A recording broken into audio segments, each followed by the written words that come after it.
Y uno quizá el actor más prominente que trata de hacerle frente a Victoriano Huerta es Venustiano Carranza. Y aunque la Carta Magna pues tiene algunos puntos de avanzada, la verdad es que se esperaba más de ella, como decía en el primer programa que hicimos. Entonces, no está mal, pero tampoco es lo que se esperaba, ¿sí? Y hay muchos sectores que que quedan insatisfechos con lo que la Constitución del 17 propone.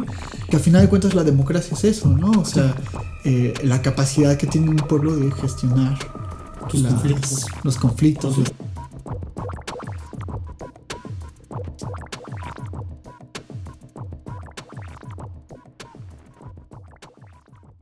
Bienvenido, Paco, a este Gracias, nuevo video de Podcast Parresia. ¿Cómo estás? Muy bien, disfrutando bastante la tarde. Muy buena plática la que acabamos de tener y seguramente ahorita vamos a seguir también con algo bastante delicioso para el público. Sí, estábamos platicando de otras cosas y ahí nos perdimos. Pero estamos de vuelta y eso es lo importante. Pero ya volvimos a prender la cámara para grabar. Y habíamos hablado de...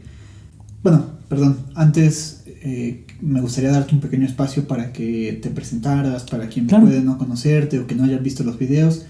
Igual pueden ver los dos videos anteriores que grabamos. Sí, deberían de hacerlo. Bueno, soy Francisco Corona Flores, Paco Corona para los amigos.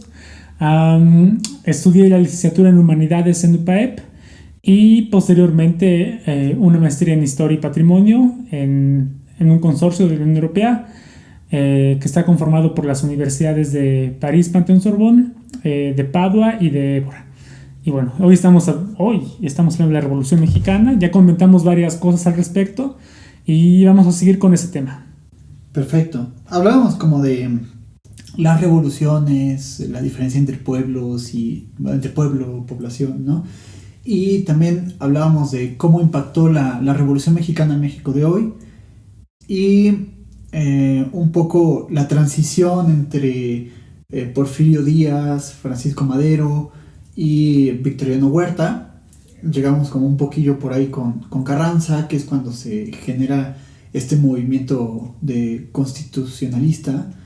Y me gustaría como que explicaras como esto, ¿no? Cómo surge ya propiamente esto de la Constitución y cómo se plasma, qué conflictos tuvo para que se plasmara, porque sabemos que no fue fácil. Así, ya hablábamos la vez pasada que, bueno, a mí me da la impresión de que casi por suerte tenemos una Constitución, ¿no? Porque sí, también por las intervenciones de Estados Unidos que se abstuvo de intervenir en unas cosas, dices, gracias a eso también pudimos tener esta oportunidad, ¿no? De hacer una Constitución. Sí, pues eso también, creo que cada vez que empiezo un punto digo que fue muy interesante, pero este punto también tuvo su parte que vale la pena analizar, porque, a ver, la revolución generalmente la dividen los historiadores como en tres fases, ¿no? Está la que le llaman la revolución maderista, que es justo como estos primeros años en los que el protagonista es Francisco Madero. Luego hay una que le llaman la revolución huertista, que es cuando se tratan estos años entre el 13 y el 14, en los cuales Victoriano Huerta da el golpe de estado y está en el poder. Y luego viene el periodo que es un poco más extenso, que usualmente se le conoce como revolución constitucionalista, y que comienza en 1914. Y ese es en este año el que quiero comenzar, y marco esta división porque quiero que quede claro como en qué años vamos a desarrollar lo que vamos a contar. Y la revolución constitucionalista, que empieza en 1914, se llama constitucionalista primero porque cuando Venustiano Carranza decide mejor dicho, cuando Victoriano Huerta asesina a Madero y da un golpe de estado en 1913, de inmediato pues hay algunos actores regionales que empiezan a movilizarse para tratar de restablecer el orden y la democracia, ¿no? O sea, la democracia a través de la cual Madero gobernaba. Y quizá el actor más prominente que trata de hacerle frente a Victoriano Huerta es Venustiano Carranza. Entonces él en marzo de 1903, es decir, como un mes después de que Victoriano Huerta da el golpe de estado, él era gobernador de Coahuila, y él decide pues, levantarse en armas, proclama un plan, o sea, una hacienda que se llama la Hacienda de Guadalupe, ahí en Coahuila, y proclama él y unos de sus hombres el plan de Guadalupe. Entonces, lo que él buscaba a través del plan de Guadalupe era tratar de vuelta, digamos, el regimiento de la Constitución, ¿no? Entonces, por eso es que a este periodo se le llama constitucionalista.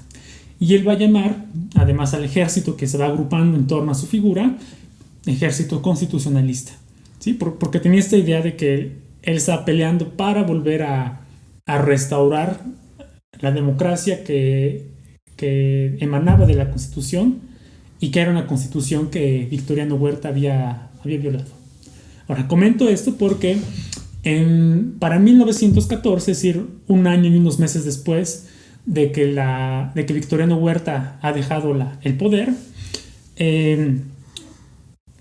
pues de repente el país se queda sin cabeza, ¿no? O al menos sin una cabeza única y visible.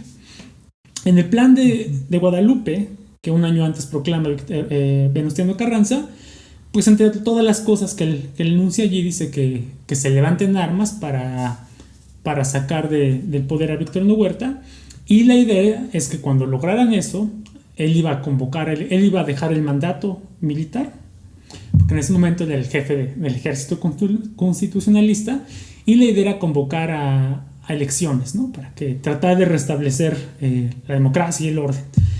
Entonces, cuando esto ocurre finalmente, un año después, y perdón que vaya viajando entre estos 2 años, pues de repente Carranza convoca a todos los militares, porque recordemos de nuevo que había guerra en varias partes del país. Convoca a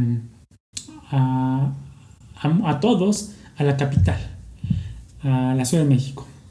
Eso en agosto de 1914. Pero de inmediato, pues, el temor de muchos revolucionarios era que Carranza quisiera perpetuarse en el poder, ¿no? Y que quisiera que los demás validaran su mandato, ¿no?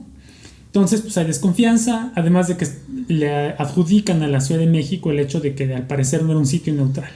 Entonces hay mucho conflicto, y entre agosto y octubre de ese año, de 1914, ya con Huerta fuera del poder, pues empieza a buscarse qué se va a hacer, ¿no? O sea, cómo vamos a reorganizar el país. Y al final, tras ver esta parcialidad de la Ciudad de México como punto de reunión, lo que se decide es buscar que todos los revolucionarios, que todas las facciones, se congreguen en un punto neutral. Y el punto que eligen es la ciudad de Aguascalientes. Entonces, muchas de estas facciones, se trasladan a Aguascalientes, y allí entre octubre y noviembre de 1914 se forma la Convención de Aguascalientes, ¿no? Están con una convención en la ciudad de Aguascalientes, y menciono esto a colación porque la idea era comenzar a ver cómo se organizaba el país, ¿no? Y al final algunas medidas se toman. La primera de ellas es que no validan como Carranza quería su mandato. Carranza se molesta, y ese es el punto de partida para que empiece, digamos, otra fase armada. O sea, paró la guerra unos meses y empieza una fase armada que va a tener su primer punto de importancia a final de ese año, a final de 1914. Y de ahí, de este momento, es donde viene esa icónica imagen de Emiliano Zapata y Francisco Villa sentados en la famosa silla presidencial, ¿no? Que bueno, ya muchos lo han dicho, o sea, ni siquiera la silla presidencial, era como una silla X que estaba por allí, pero que es muy simbólica, porque simboliza de cierta forma que los ejércitos pues campesino y obrero urbano, campesinos los zapatistas, obrero urbano los villistas, entran a la capital, toman la sede del poder de manera simbólica, que es el Palacio Nacional, Y bueno, están ahí un par de días. Y después, en el año siguiente, en 1915, pues es un año en el cual se recrudece la violencia nuevamente entre el ejército constitucionalista, que busca hacerse con el poder y el control e imponer su visión de la revolución, contra principalmente el zapatismo y el villismo, ¿sí? ¿Y también el orosquismo, no? El orosquismo en Chihuahua. Ajá. Sí. Y bueno, el resultado de esto es que pues cada una de estas tres facciones va a tener un plan, ¿no? Va a tener una idea de qué quiere hacer con el país. Pero para 1917, pues ya es... para 1916 pues ya va siendo claro que el ejército que está ganando la guerra es el constitucionalista, ¿sí? Villa es derrotado en 1915, se retira a su hacienda, me parece que en Parral, en Chihuahua, aunque no estoy seguro. Los zapatistas se quedan en Morelos y el constitucionalismo empieza a tomar más vigor. Y lo que hace Venustiano Carranza para tratar de ganarse adeptos de estos dos movimientos, que tenían también sus programas políticos y sociales, es tratar de, muy mal dicho, de copiar algunos de estos, ¿no? Por ejemplo, uno que es tal vez el más conocido es, como sabemos, los zapatistas tenían la reivindicación hacia las tierras, ¿no? Y esto es porque Morelos, para el momento en que empieza la revolución y que ellos deciden levantarse en armas, pues estaba prácticamente totalmente ocupado por hacendados que producían azúcar, ¿no? De hecho, Morelos me parece que era el segundo productor mundial de azúcar, lo cual suena muy bien hasta que piensas que pues todas esas tierras fueron paulatinamente durante el Porfiriato siendo usurpadas por los hacendados a los pueblos. Entonces ellos se levantan armas porque simplemente ya no hay tierras que ellos puedan sembrar, porque todas han sido acaparadas por los hacendados. Hay algunos relatos de que a veces ya ni siquiera tenían dónde enterrar a sus muertos, porque no había espacio. Bueno, pero los zapatistas se quedan allí, tienen esta reivindicación de las tierras, y muchos del campesinado de la región en torno a Morelos, el sur de Tlaxcala, el sur de Puebla, Tlaxcala, que tienen problemas más o menos similares, pues se sienten atraídos por la reivindicación que el zapatismo ofrece hacia las tierras. Y lo que hacen los carrancistas es intentar copiar ese programa político para atraer a esta gente que, digamos, puede sentirse atraída por Zapato o el zapatismo a su movimiento. Entonces, la estrategia era de tratar de desarticular el argumento de sus rivales. Y al mismo tiempo, Venustiano Carranza convoca a un congreso constituyente, porque decide que es pues una idea realizar una constitución, ¿sí? Que vaya poniendo ya un marco legal a todo esto que él está armando. Entonces, al final termina siendo un congreso constituyente que en principio tiene como idea, de nuevo, congregar a todas las facciones, pero a pesar de esta a primera vista apertura termina siendo un congreso muy a modo. No recuerdo precisamente, hay como 3 cláusulas principales. Podían asistir todos, en principio, pero no aquellos, por ejemplo, que hubieran militado en fuerzas opositoras al carrancismo. Entonces, bueno, ahí no lo dice explícitamente, pero descarta a los zapatistas, a los orosquistas, a los villistas, ¿no? Entonces, muy a modo, pues al final se queda con gente más o menos, no todos, pero más o menos afines a su visión de qué es lo que tendría que ser México. Y aunque la Carta Magna pues tiene algunos puntos de avanzada, la verdad es que se esperaba más de ella, como decía en el primer programa que hicimos. Entonces, no está mal, pero tampoco es lo que se esperaba, ¿sí? Y hay muchos sectores que que quedan insatisfechos con lo que la Constitución del 17 propone, pero bueno, al final es promulgada y es la que empieza a regir el país. Desde entonces Hasta ahora. Y bueno, muchos actualmente pues dicen que habría que escribir otra. Yo la verdad no sé, no soy jurista, quizás sí, tal vez simplemente si pensamos que fue escrita hace más de 100 años y que México ha cambiado mucho y que tiene necesidades nuevas, pero no lo sé. Sí, porque además esa constitución venía a suplir la de 1857, ¿no? Sí. Entonces, pues, ya a lo mejor también ya pasó mucho tiempo que no hemos hecho como esas... Sí. Y bueno, esos cambios. Sí, habría que pensar que tal vez también ya se le han hecho tantas modificaciones pequeñas que tal vez si pusiéramos la original del 17 con la del 17 sucesora suya de 2021, tal vez realmente ya haya muy poco en común. No lo sé, ¿eh? O sea, porque también muy seguido hemos escuchado que se modifican artículos o se adicionan. Entonces creo que también ha sido muy dinámico todo lo que ocurre en torno a la Constitución. Y que también en esos momentos de Venustiano Carranza también había este poder de lo ejecutivo por encima de lo judicial, ¿no? Sí. Y ¿cómo era eso, no? O sea, como ¿por qué había este poder? Fíjate que eso ejecutivo. Es muy interesante. Este en concreto no te lo sabría responder. Sin embargo, hay algo que creo que podría más o menos guiarnos por el camino. Una de las cosas que me sorprendieron y que entendí al ver este proceso de la Constitución fue la figura del fuero. Entonces, casi siempre, por ejemplo, a quienes vivimos en este siglo, escuchamos el fuero y nos parece que el fuero que tiene, por ejemplo, no sé si aún lo tenga, porque me parece que lo iban a eliminar, que tienen los diputados o los senadores, pero casi siempre actualmente parece un sinónimo de corrupción, ¿no? Parece que es un sinónimo de una carta abierta, de un cheque en blanco de que puedes hacer lo que sea y tienes el fuero y no te pasa nada.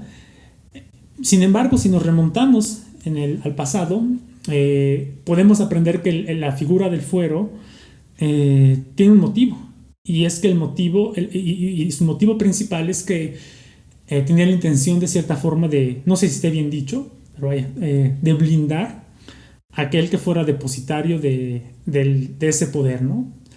¿Por qué? Porque existía la posibilidad, que era muy real, como hemos visto, o sea, el siglo XIX y todavía los primeros años del XX era muy turbulento. Entonces a veces podían secuestrar a un legislador o asesinarlo, cualquier cosa podría ocurrir. Entonces la intención de ponerle el fuero a alguien que ostentara estos cargos era que pudiera ejercer su labor legislativa, digamos, de una forma pues más o menos cómoda y blindada de cualquier contingencia, ¿no? Uh-huh. Entonces yo creo que lo que me preguntas tiene que ver tal vez con eso, con las circunstancias del momento en que fue planteado.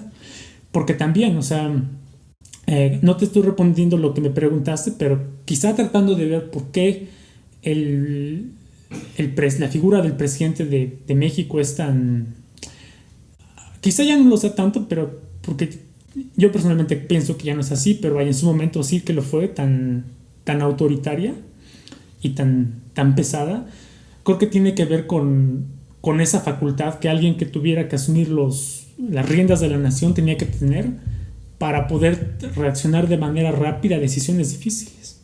Y por ejemplo, cito aquí el caso tal vez de Benito Juárez, cuando intervienen los franceses y tiene que irse con todo el gobierno replegando poco a poco hacia el noroeste, ¿sí? O sea, tal vez si hubiera sido un poder más vertical, quizá en la práctica hubiera sido útil para otras cosas, pero tal vez una reacción tan rápida hubiera costado más, ¿no? Entonces tal vez tiene que ver con eso, ¿no? Hay que tener la facultad de poder actuar con una velocidad, y ahí hay que pensar, el siglo XIX lo demandaba, ¿no? O sea, claro. Actualmente pues también tenemos la tecnología que permite cierta inmediatez, pero ahí tal vez, no sé, si te mandaban un telegrama o llegaba una carta a caballo y te decían, oye, nos están invadiendo, ¿no? O sea, tienes que tomar las decisiones ahí, quizá no puedas consultarlo con los demás ministros, ¿no? Entonces pues tienes que tener todo ese poder, ¿no? Para poder maniobrar, es lo que se me ocurre. Claro, yo también creo que me lo explico como había un ambiente de inestabilidad, de resurgimiento de antiguas tensiones, o sea, y de nuevas rebeliones que había contra los nuevos gobernantes, y que a lo mejor también de ahí viene que como esta necesidad de que haya una acción más rápida, más sí. Así como tomada de manera ejecutiva, ¿no? Y que se impusiera también como en su asociación con lo militar, o sea, como para aplacar todas estas cuestiones, sí, ¿no?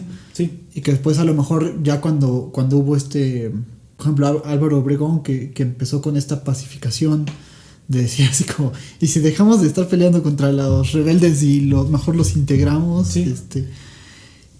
Que también coincide con este momento en el que el Poder Ejecutivo como que ya Sí, empieza a baja ser un poco más. Sí, y eso también es interesante, ¿no?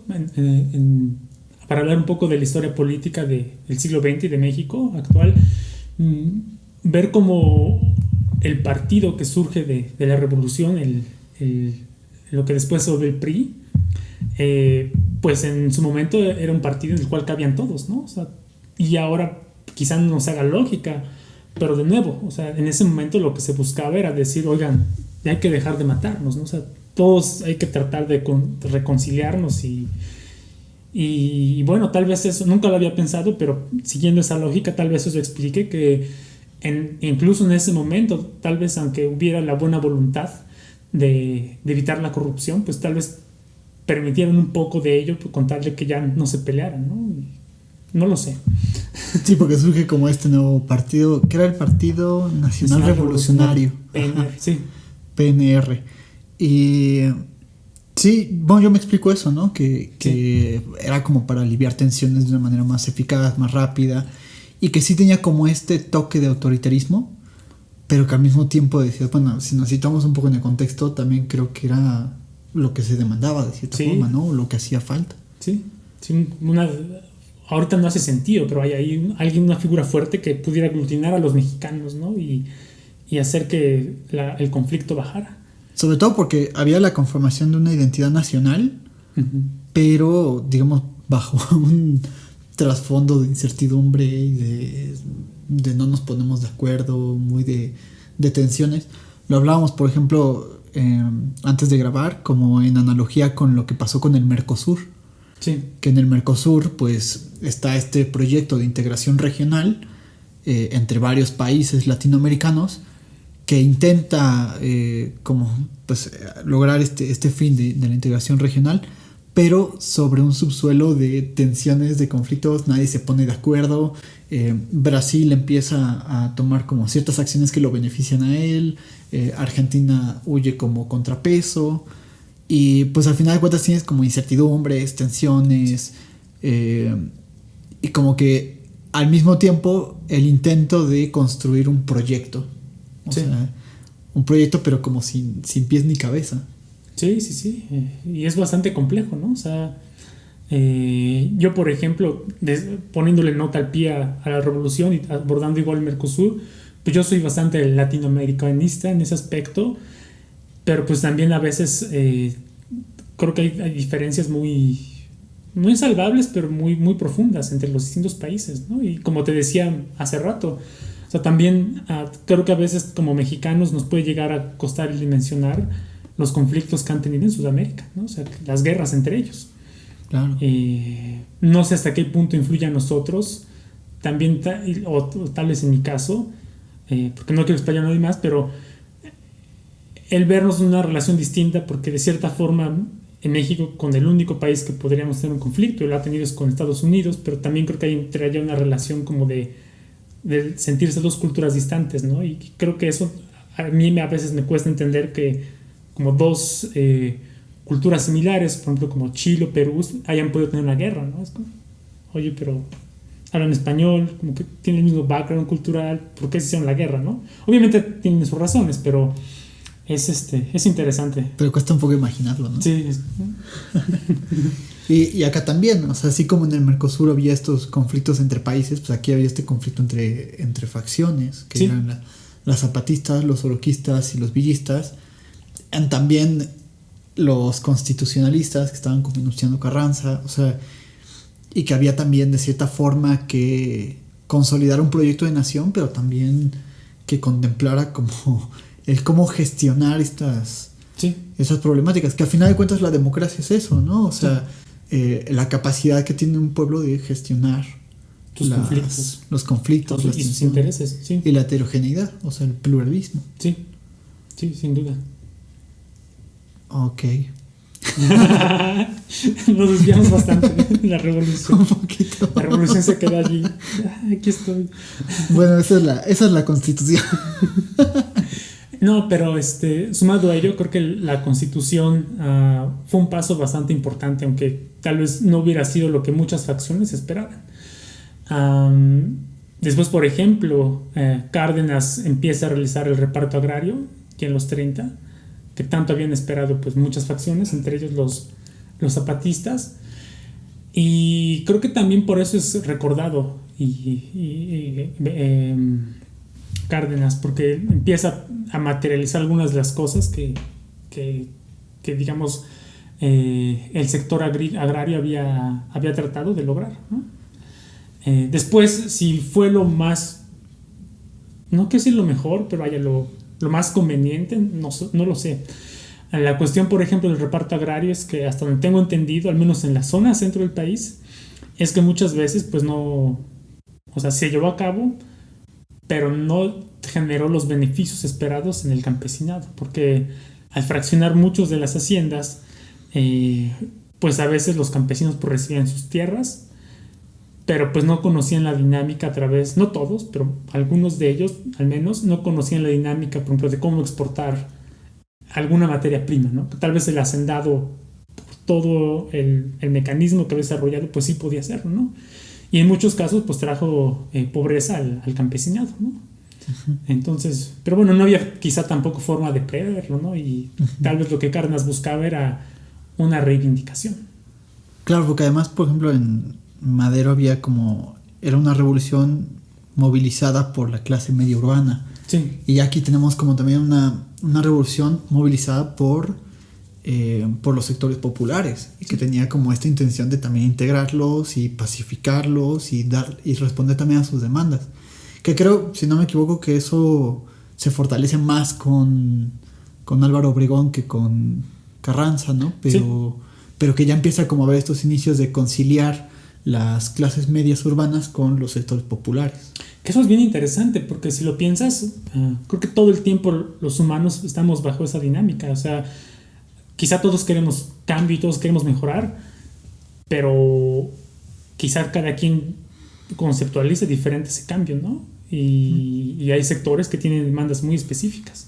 Claro. Y de nuevo, ¿no? O sea, por ejemplo, había revolucionarios que perdían apoyo de sus bases porque de repente o se volvían más violentos o más, no quisiera menos violentos, pero vaya, aspiraban a un cambio más tranquilo, como por ejemplo el caso de Madero es muy claro. O sea, empieza a perder el apoyo de Zapata y los zapatistas porque pues empieza a verse que es muy moderado, ¿no? Y los campesinos de Morelos pues tienen el apremio de reparto agrario. Y pues se dan cuenta que tal vez es muy probable que con Madero no lo vayan a tener, ¿no? Y empieza a haber una ruptura. Sí. Pues muy, muy interesante todo esto. Volvimos a llegar a los 27 minutos. Me gustaría ir cerrando por ahí. Sí. A la gente agradecerle que vean estos videos, que recordarles que se pueden suscribir al canal de Parresia, que pueden dejar su like, que pueden comentarnos qué les gustaría que se hablara, qué les pareció este video, qué dudas hay, qué comentarios, qué piensan de todo esto. Y por supuesto a ti agradecerte, nuevamente es un honor para mí que participes en este proyecto y sobre todo escucharte, que tienes tantas cosas que decir y que compartir que pues es un gusto para mí. Y bueno, también creo que siempre es importante, si tenemos algún conocimiento, poderlo compartir con los demás y tratar de que entre todos podamos aprender un poquito más sobre todo el abanico del conocimiento que por ahí existe. Creo que sí. Pues muchísimas gracias. No. Y nos vemos el siguiente domingo con un video nuevo.